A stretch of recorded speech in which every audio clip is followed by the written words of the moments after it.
Бүгін Асардамыз. Мына мешітіміздің алдына жамағат топ мынаны алып жатыр материалдарын. Біз крышасын жауып беріп жатырмыз.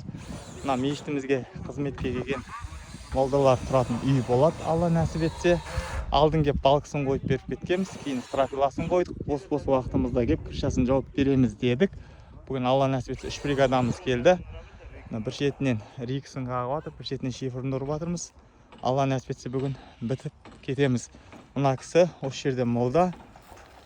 Ассалаумалейкум, құрметті қазақ елі, құрметті жамағат. Менің есімім Ербол болады, осы Достық мешітінің имамымын.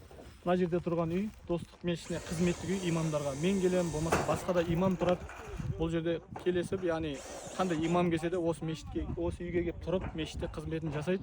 Осы Криша проект жігіттері, әсіресе Қанекең бауырымыз, Қанат ағамыз және оның ұжымдастары, ағаларымыз баршасы ат салысып, қазақтың дәстүрін жаңғыртып, Асарды ағашында қағып, шифрында қағып беріп жатыр. Алла разы болсын. Екі тойларыңызды қабат, екі дүнияларыңызды абат қылсын Алла. Тек қана жұмыстарыңызға береке тілейміз. Яғни осы Криша проект жігіттеріне жұмыстарын сеніп тапсыруға болады. Өзім де қарап жүрмін. Өте сапалы жасайды. Әрқайсысын есептеп, ағаш қай жерге қойылу керек. Алла разы болсын сіздерге, береке берсін істеріңізге.